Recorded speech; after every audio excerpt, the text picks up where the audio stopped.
Here are a few things I've collected over the years. There's a seagull on the Jersey coast who frequents a beach also frequented by couples who go there to park.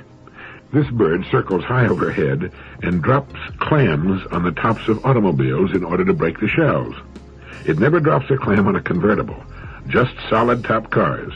Almost always, the car in which the clam has been dropped can be seen to immediately move away. A larger number of women than men attempt suicide, but men outnumber women by more than 3 to 1 in successful efforts. It seems that women don't really want to destroy themselves, but rather draw attention to their ills or grievances. Women are the beneficiaries of 80% of all life insurance in force in the country.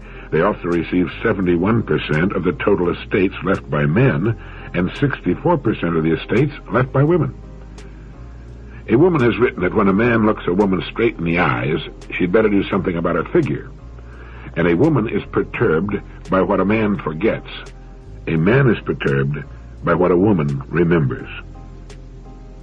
And did you know that a psychoanalytical study has come up with a discovery that the majority of women hate men? It is believed that this hatred is so deep-rooted and is of such long standing that most women aren't even aware of it. But the cause of the whole thing, the authorities agree, has its basic cause in woman's resentment of a male-dominated world, which in turn is founded on the mistaken notion that men are supposed to be endowed with qualities which make them superior to women. The facts prove that this line of thinking is just so much hot air, but for centuries, men forced this belief upon the women who were helpless physically to resist. It's the old story of might makes right. Men subjugated women because they were physically smaller and weaker, and in that day and age, physical strength rather than brains held the balance of power. Alfred Adler, the famous psychologist, points out that this crazy concept that men were supposed to be superior to women causes such extreme tension between the sexes as to seriously jeopardize any really happy relationship between a man and a woman. But if the woman realizes why she has these deep-rooted feelings toward men in general, she can usually overcome the situation and live happily with her man anyway. This is especially true if she's married to a man with some sense who realizes that differences between human beings do not indicate superiority or inferiority, they're simply differences. The wise woman realizes that it's ridiculous to blame her husband for the conduct of other men at other times in history. Her husband can be an honest man even if his grandfather was a horse thief. But the old deluded dogma of male superiority has been rammed down women's throat until she just naturally chokes up with rage. And, as they say, this has been going on since way before the beginning of civilization. I used to wonder why women in general show so little courtesy to men. This must be the reason. They don't like us, and they can't be blamed for it. As our civilization progresses, perhaps gradually we can get rid of women's ancient animosity toward anything wearing pants. We no longer think you're inferior, ladies, nor superior. Here's a question for you. If you had your life to live over, at least that part of it you've lived, would you do the same as you've done, or would you live it differently? Now, I don't mean the little things so much, but rather the big important things. It's a big question, and according to a survey, 1/3 of the women would do differently if they could live their lives over again, and better than half the men would have chosen some other line to follow. Now, at first glance, it appears that women are a lot smarter than men in making the major decisions that affect their lives, but that's not the whole story. Men have a much wider choice as to careers than women. You can say that women have exactly the same choice, but it doesn't work out that way. You don't find many women piloting commercial aircraft, or ships at sea, or playing center for the Chicago Bears, or second base for the Yankees. Most women consider their careers to be marriage, children, and a home, and it's a big enough career for anyone. Psychologists point out, for instance, that great numbers of young people every year give up their dreams for particular careers because love comes along. Now, in a way, this seems to be a victory for the woman in that she has achieved the career of her choice, while her husband has had to give up his. But the facts seem to point out that it's a Pyrrhic victory, and while the cost is deferred, it's nonetheless there and must one day be paid. Psychologists say that after the honeymoon's over and the young couple begin to stare life in the face, economics enters the picture. And this is one of the major reasons why more than half of the men surveyed indicated that they would have done differently if they could live their lives over again. They did not mean they would not have married their present wives necessarily, although I'm sure there were a sprinkling of these, but rather that they would have waited until they got on course before they married. Most of them in a few years wish they'd stuck to their original career decisions. They see then, although it seems they can't at the time of their mistake, that they could have had the career of which they'd planned and dreamed, and the woman to whom they married. They could have had both. but they foolishly gave up one in favor of the other. They quit too soon. Economy is the great modifier of romance, and the girl is very wise who tells her young man to finish his preparation for his career before they marry. If their love is real and strong, it can stand the test of time. Time will only deepen it. If it's not the real thing, waiting will expose its flaws to the benefit of both of them. She will have a much better life, a contented husband, a better place in the community, and very probably more money to spend if she'll concentrate less on victory and more on a peaceful alliance. Occasionally, this picture is reversed, and then the man should be content to wait. A man needs a career outside of his home as well as a wife and children. Young women should remember this and get their starry-eyed young man back on the right track. I have an office in Fort Lauderdale, Florida, where I now do most of my writing. It's near a large, popular marina. And during the hour I take off for lunch, I enjoy walking about the marina in the sunshine and seeing what new boats have shown up. The other day, an interesting steel schooner of about 60 feet came in as I stood near the fuel dock. She had obviously been on a long voyage and was from out of the country, as her yellow quarantine pennant signified. I struck up a conversation with one of her 3 young crew members and learned they were British. They had sailed the schooner from England, first visiting Scandinavia and the North Sea, then down the coast of Europe to the Canary Islands, and from there to the West Indies, where they'd spent 3 months island hopping, scuba diving, fishing, and just enjoying themselves. One is a dentist, one an engineer, and the third, who owns the schooner, is a university graduate who is simply looking for adventure.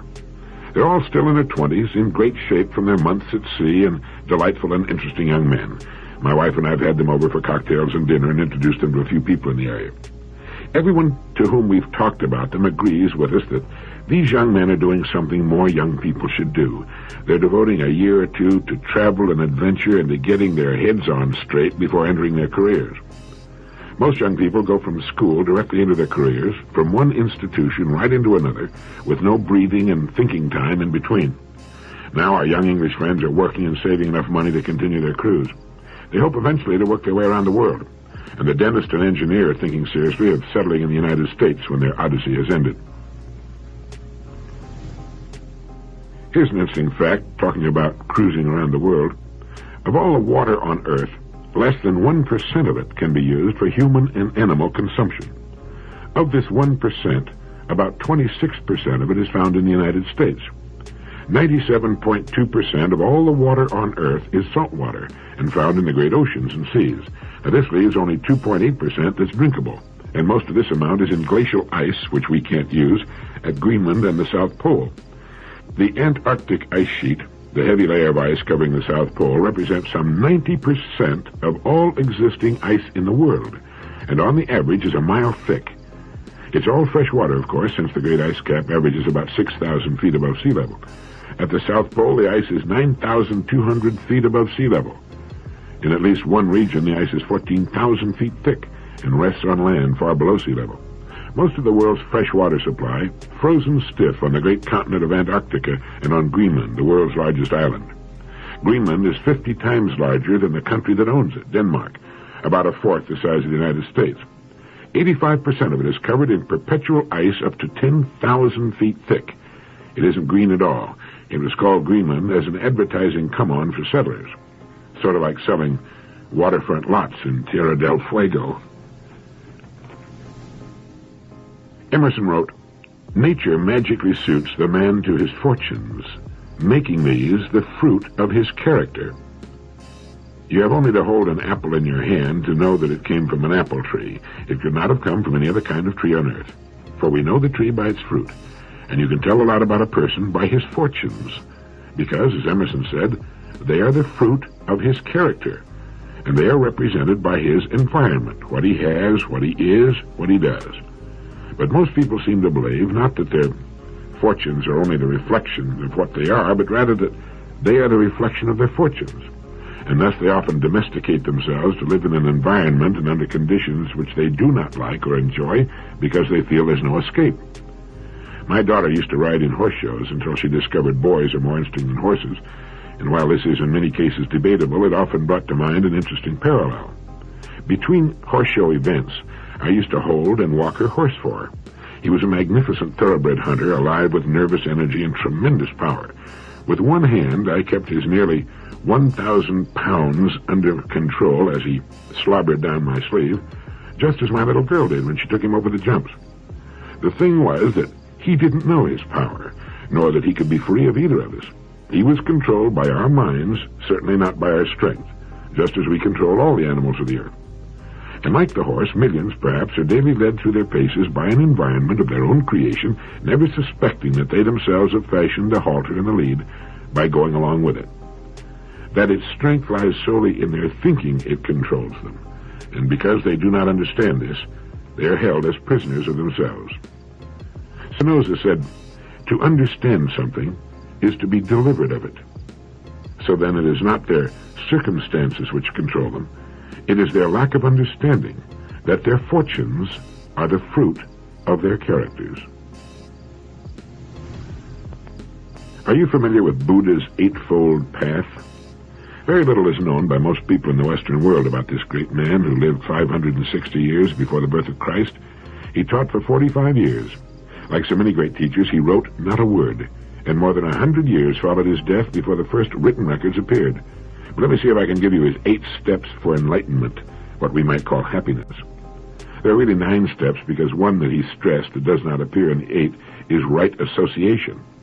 To understand that good health is as contagious as disease, as are virtue and cheerfulness. So the preliminary step is to associate with those whom you want to be like. Then step number 1 is right knowledge. Anything here would be an oversimplification. Let's just say that right knowledge is an understanding that what is right is natural for us. To follow our natural inclinations and seek truth in everything we do or say. To understand that we can overcome our difficulties by following the right path and by having an ongoing program of continuing education. Step number 2 is right aspiration. To make up our minds as to what our hearts really want. To get on course toward it and stay on course. Step number 3 is right speech. To watch what we say in the understanding that it is an indication of what sort of person we are. To try to speak the truth in everything we say, and to say nothing that will not in some way help a situation or a person. To understand that our speech gives us away not just to others, but if we're wise, to ourselves. It reveals our true character, and like anything else, it can probably stand some improvement.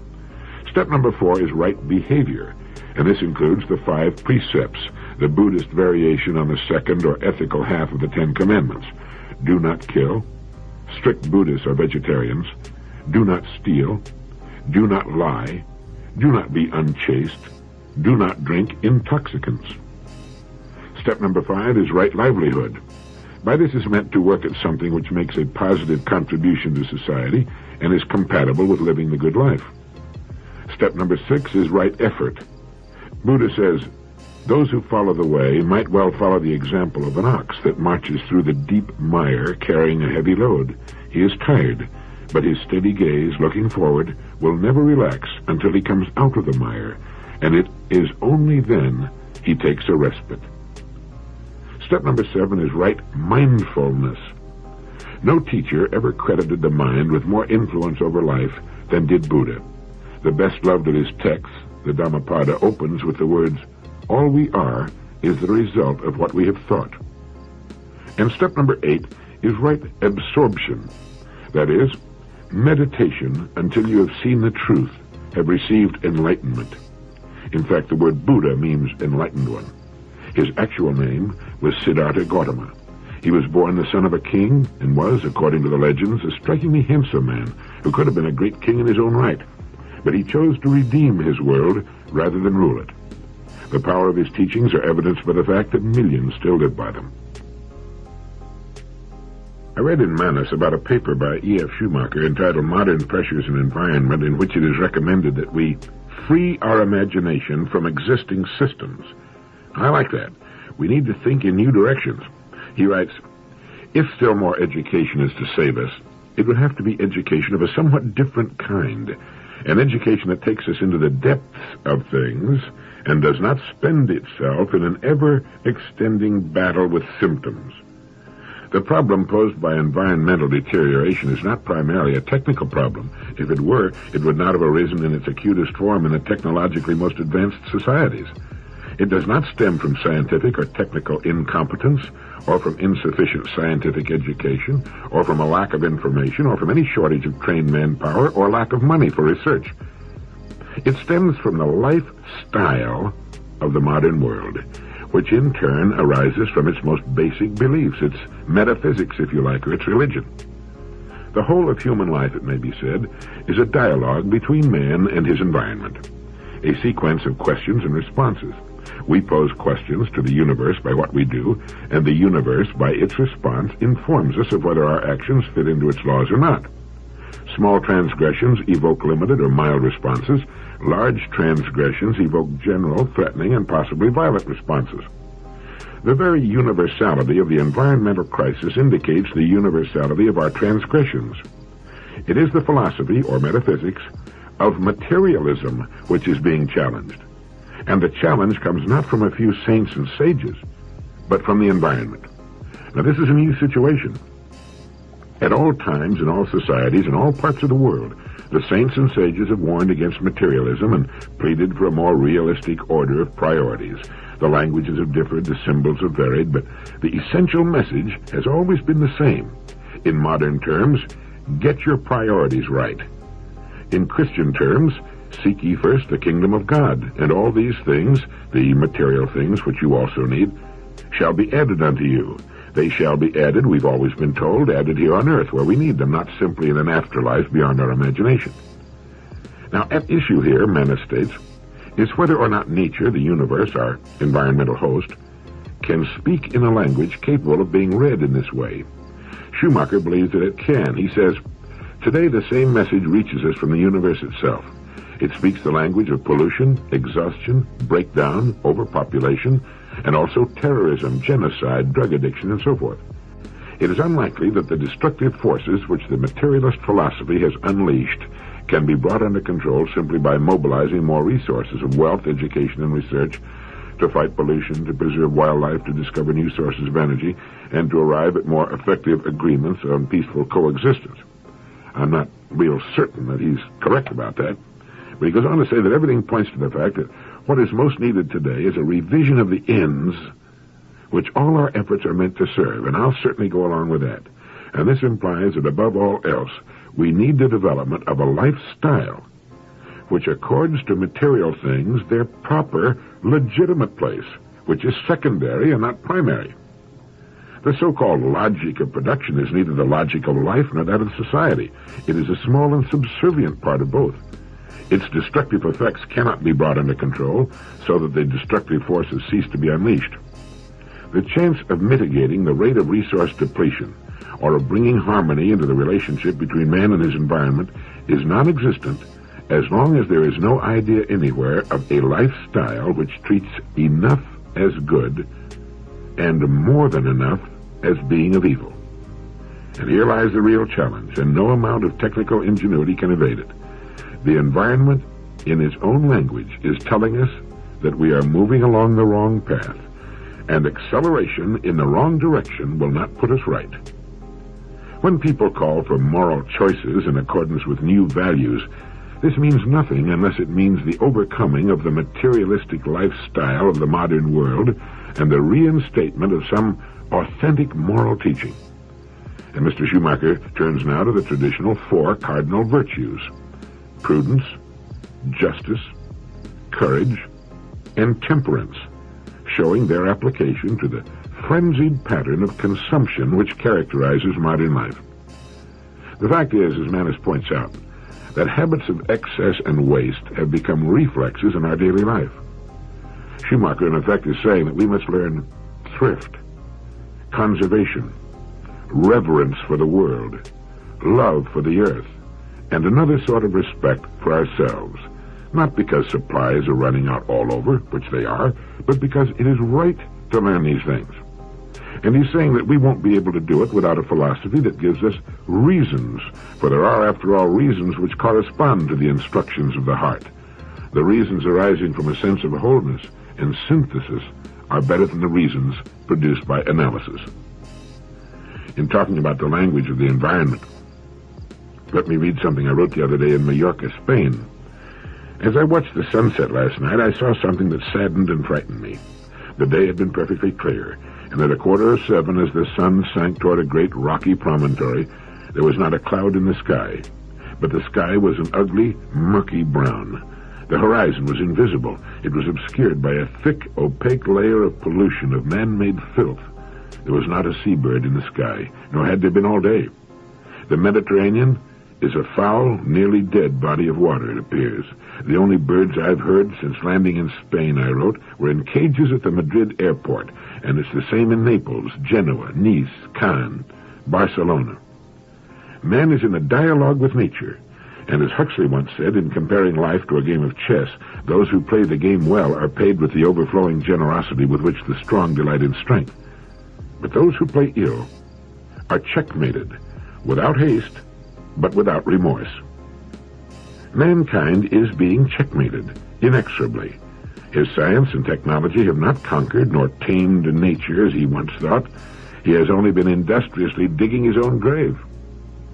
The planet can only respond to man through its reactions to his actions, and it is saying, I'm dying. You are killing me. And when man finally succeeds in killing his generous and long-suffering host, he will discover that he has succeeded in killing himself. He has proved to be a brilliant but virulent species, and after he is gone, nature can begin again to clean his nest, and someday, probably surprisingly soon, the sunset over the Mediterranean will again be a thing of beauty. Incidentally, the pollution over the city of Madrid was as bad as any I have ever seen anywhere. It's as bad as it is in Johannesburg, South Africa, and Rome, and worse, I believe, than over most large American cities. Now, what can you and I do about the so-called materialist philosophy and the state of the world? I think we can start by re-evaluating our priorities and getting them in line with those of the rest of creation. My old friend Parky Parkinson of TWA used to make a speech he called The Tyranny of Junk, in which he urged us to clean house of all the junk we've collected, the basement, the attic, and every room in the house. Just get rid of it, recycle it. We can begin to discriminate as to what we're going to purchase with our money. Practice thrift on the one hand, and an avoidance of the continuing collection of junk on the other. We can develop and talk about a reverence for life, for the earth, and for each other. We can tell our kids, no, you can't buy that. Play with that mountain of toys you've already collected. Now, speaking out against materialism in our society is almost a kind of atheism. It's like being against mother and apple pie. And it isn't that we're against the technological industrial structure we've created. It's just that we want to relegate it to its proper place in the order of things. It shouldn't be in first place, not by a long shot. Now, in an earlier direct line, I quoted Mumford's suggestion that we make selective use of the best that our society has to offer. By all means. But we can be very selective. Yesterday I was shopping in the grocery store and picked up a tube of shampoo, since it was on my shopping list. When I saw the price stamped on it, I put it back and said to myself, I'll wash my hair with soap. There are so many things we can do without and still live well, even better. Now, we want our great business establishment to flourish and wax profitable. We would like to see it extend its sales and distribution and effects to the four corners of the earth. But let us make it qualify for our business the hard way, by producing a needed or much desired product of the very finest quality. Let's take home no more junk. Let's put ourselves and our kind and our earth and its creatures and beauty back into their proper places.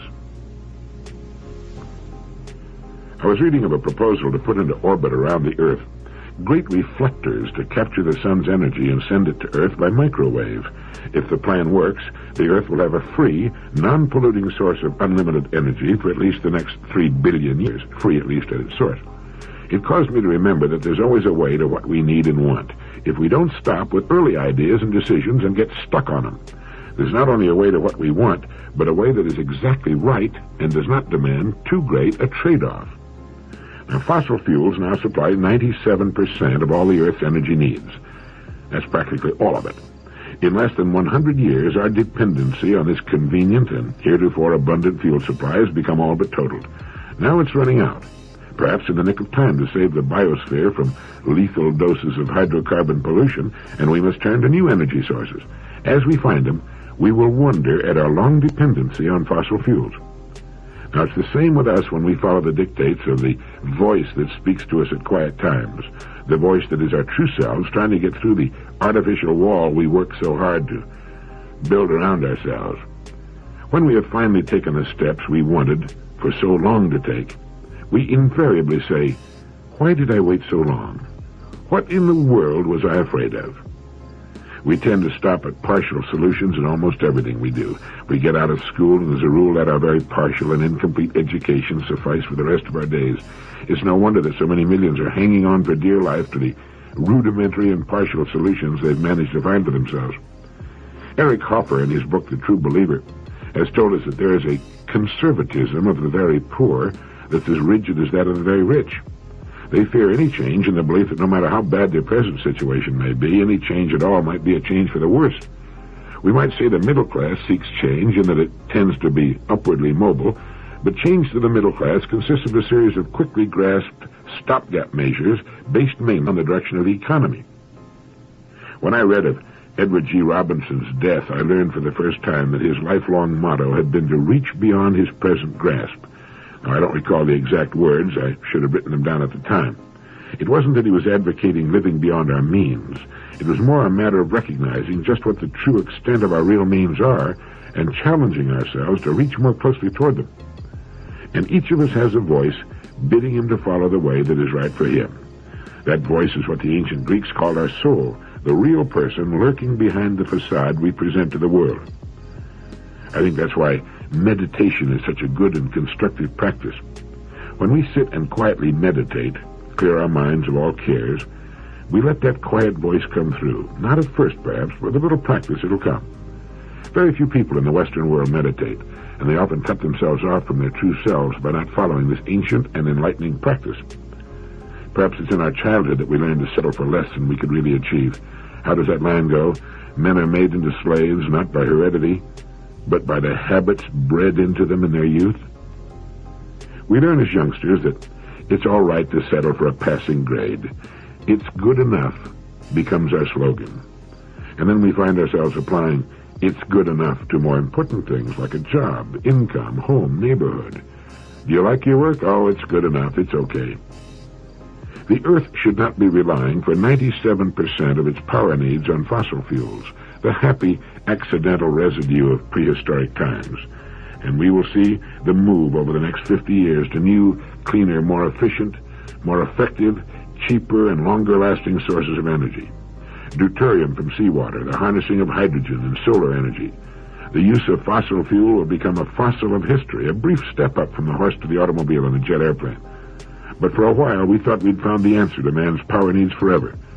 During the lives of most of us, we'll see the thick, ugly pall of pollution removed forever from the skies and the return of clear sunlight, clean rain and snow, and fresh, breathable air.